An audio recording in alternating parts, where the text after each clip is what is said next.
ராமநாதபுரத்தில் இமானுவேல் சேகரன் நினைவு நாள் மற்றும் குரு பூஜையை ஒட்டி பாதுகாப்பு பணிக்காக வரவழைக்கப்பட்ட போலீசார் பள்ளிகளில் தங்க வைக்கப்பட்டுள்ளனர். இதனால் 82 பள்ளிகளுக்கு 11ஆம் தேதி வரை விடுமுறை அறிவித்து மாவட்ட ஆட்சியர் உத்தரவிட்டுள்ளார். இதுகுறித்த கூடுதல் விவரங்களோடு இணைகிறார் செய்தியாளர் பூபேஸ் சந்திரன். வணக்கம் பூபேஸ், விவரங்கள். வணக்கம் சுபா. ராமநாதபுரம் மாவட்டம் பரமக்குடி நாளை மறுநாள் தியாகி இமானுவேல் சேகரனுடைய நினைவு நாள் மற்றும் குரு பூஜையானது அனுசரிக்கப்படுகிறது. இந்த குரு பூஜையில் கலந்து கொள்வதற்காக ராமநாதபுரம் மட்டுமின்றி தமிழகத்தின் பல்வேறு பகுதிகளிலிருந்தும் லட்சக்கணக்கான மக்கள் வரக்கூடும் என்பதால் பாதுகாப்பு கருதி ராமநாதபுரம் மற்றும் பிற மாவட்டங்களைச் சேர்ந்த போலீசார் வரவழைக்கப்பட்டு மாவட்டத்தின் பல்வேறு இடங்களில் தங்க வைக்கப்பட்டுள்ளனர். குறிப்பாக ராமநாதபுரம் மற்றும் பரமக்குடி உள்ளிட்ட சுற்றுவட்டார பகுதியில் இருக்கக்கூடிய பள்ளி கல்லூரிகளில் அவர்கள் தங்க வைக்கப்பட்டுள்ளனர்.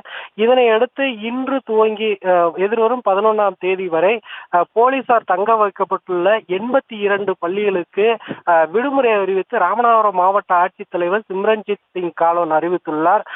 எதிர்வரும் 11ஆம் தேதி என்று ராமநாதபுரம் மாவட்டம் பரமக்குடியில் தியாகி இமானுவேல் சேகரனுடைய குரு பூஜையொட்டி பாதுகாப்பு ஏற்பாடுக்காக வரவழைக்கப்பட்டுள்ள போலீசார் தங்குவதற்காக குறிப்பிட்ட 82 பள்ளிகளுக்கு மட்டும் 3 நாள் விடுமுறை அறிவித்து ராமநாதபுரம் மாவட்ட ஆட்சித்தலைவர் சிம்ரன்ஜித் சிங் காலோன் அறிவித்துள்ளது குறிப்பிடத்தக்கது.